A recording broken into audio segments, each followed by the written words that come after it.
On va parler de mannequinat. Hein? Mannequinat ak Petite Côte Fashion Week. Waaw. waaye ba tax dañuy dalal Rosalie Ndour waaye balaa boobu mannequin international mannequin moom mooy lan ak boo ko bëggee def fan ngay jaar ndaxte gis naa question yu bëri gars yi di laajte ñoom Francis ak yooyu yëpp neen dañ cee bëgg a dugg. Effectivement. Alors avant tout dama leen di nuyu ñi toog ci plateau bi di nuyu ñi ñuy seetaan comme ni ngeen ko waxee sànq Rosalie Ndour mannequin international entrepreneuse ak activiste. Alors mannequin c'est une personne qui est dans la mode. koo xam ne tey jii tey day représenter son pays parce que du ma ko wax ki nga xam ne day jóg di défiler dong. C'est une personne qui représente carrément son pays parce que tey jii ambassadrice là je suis au niveau je suis sénégalaise mais Sénégal lay représenté sama fi ma nekk muy Italie et New York donc damay représenter les designers seen collection et oui di vendre aussi l'artisanat local.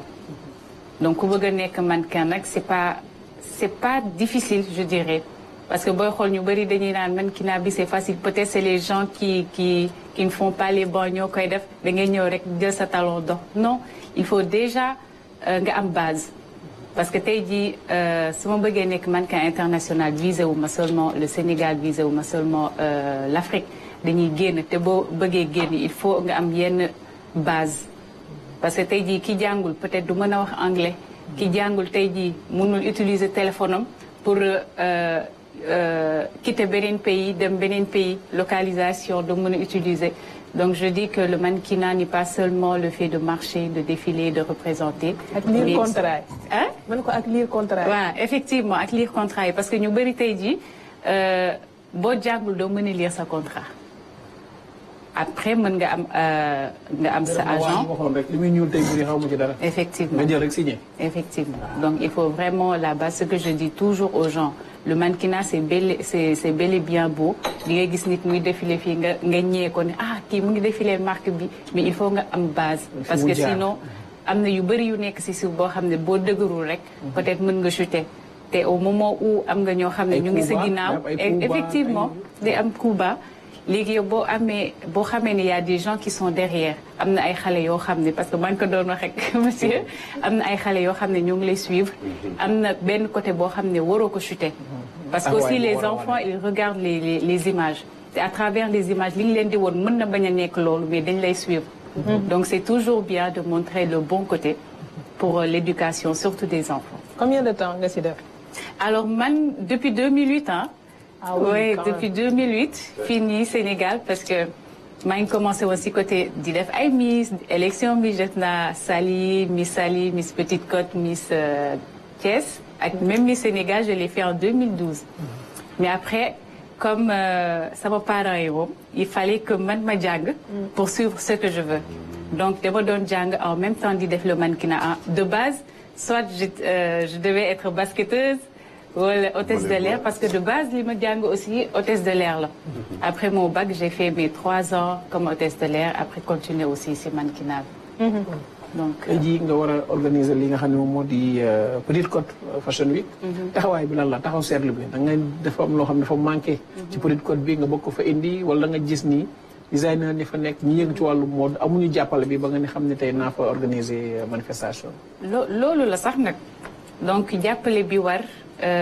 Man j'ai constaté que amuñu ko donc de base bi ma toogee xool l'évolution des designers nga xool l'évolution bi am aussi à l'extérieur da nga xam ne sama waa dëkk am mën nañ mais peut-être moyens yi ñoo manqué après tu vois aussi bi ñuy wax Fashion Week fii nii Sénégal Dakar Fashion Week kese la nit ñi xam après man je me suis dit il y a pas seulement Dakar au Sénégal on a la Petite Côte am nañ yeneen localités pourquoi pas aussi mettre en valeur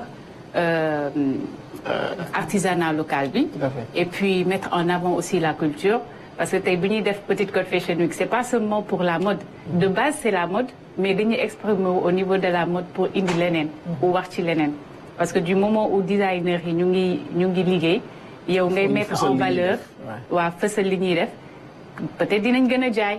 keneen mën na leen gis ñu am occasion dem feneen gën a évoluer seen. ñu am yeneen opportunité effectivement ñu am seen yeneen opportunité bu ko defee nag opportunité yooyu ñoom buñ ko amee ak évolution du yem kese si ñoom mais pour le Sénégal lay doon.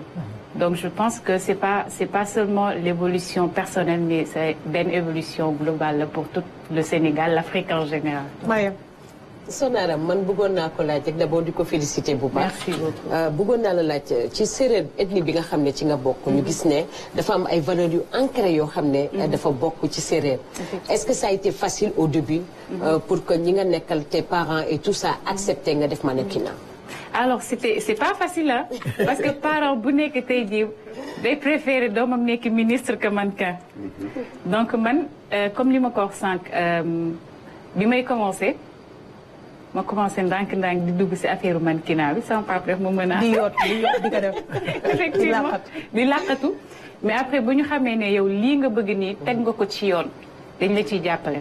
parce que man j'ai eu à respecter sama famille liñ ma sas. jàng bi daal. waaw donc respecté naa jàng bi et wanuma leen benn côté boo xam ne peut-être dinañ naan ah sama doom du ma ko bàyyi ci lii.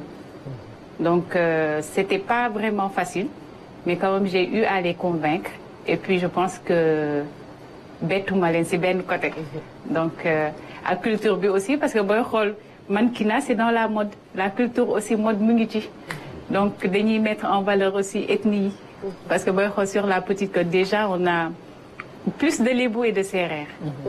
Donc, ñu ngi nii. Mbour de bu ñu ko Petite Côte de bu ñu defee ngel nga yaakaar ni yaa ngi biir Fatick. jaxaay siin. mais dañuy dellusiwaat ci événement bi. Comment ça va s'organiser? Da ngeen cibler ay jeunes yoo xamante ne ni déjà jot nga détecter ni ay talents prometteurs lañu nga bëgg leen boole ci li nga xam ne moom ngay organiser wala si c'est une plateforme bu ñu teg pour que les gens puissent s'inscrire pour mën a participer. Comment ça va se faire? Nan la sélection bi di demee ak objectif bi lan la? Combien de participants lan nga bëgg en fait au final? Ok. Alors comme ni ñu koy waxee ci olof balaa ngaa laax jaay nga laax lekk. Donc je commence toujours chez moi avant que may génn feneen c'est-à-dire tey jii dañoo mettre en avant ñi nga xam ne ñoo nekk ci Petite Côte bi. Par exemple on a les designers woykat yi nekk foofu am na ñoo xam ne dañ leen jox opportunité comme les jeunes créateurs ñu ñëw participer même sans payer. Après même sans payer parce que tey jii peut-être ki nga xam ne amul doole nga ñëw ne ko pour ma waneel il faut nga fay da nga koy gën a sonal. Yàlla bu la may nga am yenn opportunités yi nag pour jàppale leen mettre en avant. On le fait après nag am na benn côté boo xam ne pour les gens qui viennent de l'extérieur parce que am nañ ay designers yoo xam ne jóge nañ dañuy jóge Italie Milan am nañ Cap-Vert Gambie donc du loo xam ne c'est pour juste le Sénégal ñooñu pour participer. dafa am yenn inscription yu ñu war a def fay pour participer. Mais pour les gens qui sont là dañ leen jox vraiment l'opportunité pour que ñu participer sans trop de difficultés. Entrepreneur nga wax les designers ñuy way dafa am yeneen ñoo xam ni ñu amee yeneen casquette dañ ciy bokk wala. Effectivement dañ ciy bokk d'ailleurs am nañ ko xam ne ci agriculture la nekk. ci bio moom dina ñëw exposer carrément. parce que day am ay stand. am na ñoo xam ne dañuy ñëw jaay ci surtout le dimanche ñu jaay ci seen affaire ñii nekk ci côté agriculture ci côté bio bi aussi parce que comme on est au Sénégal faut pas juste qu'on se limite dans la mode comme li ma wax sànq parce que ñun foofu laa mën a jaar pour exprimer wala pour génne yeneen côté biir Petite Côte bi biir Sénégal parce que déjà ñu ngi ci tourisme bi. Parce que tourisme bi tey boo indee yenn designers yoo xam ne jóge nañ partout ñëw ça dañ leen di loger dans les hôtels ñoom bu ñu ñëwee dinañ wane le Sénégal d'après leur poste même bu dee kenn nit moo koy gis sax mu ngi jaay destination Sénégal donc ça déjà ça fait partie du développement touristique. En plus ñu ngi ci social bi aussi parce que le premier jour de l'événement à chaque fois li ñuy def mooy que dañuy dem soit ci benn daara wala ñu dem ci benn école maternelle wala ñu xool benn bërëb boo xam ne peut-être mën nañ leen jàppale ñu dem defi ay dons comme cette année par exemple dañoo war a dem Joal pour jàppale benn école maternelle foofu donc dañuy exprimer wu rek mode bi moo nekk de base mais on est dans le social culture tourisme et très bien yaa ngi wax célébrer artisanat local est-ce que tey jii booy défilé sa défilé dañ ci seetlu ni di nga sol ay yére yoo xam ne sénégalais yi ñoo ko defar pour permettre le tey ñu gën a fësal li nga xam ne moo di aaru Sénégal. léegi tontu da koy denc ba après. dina si ñëwaat jàpp question bi. mais foog ñu dem waajal journal bi ak déjà jàll ci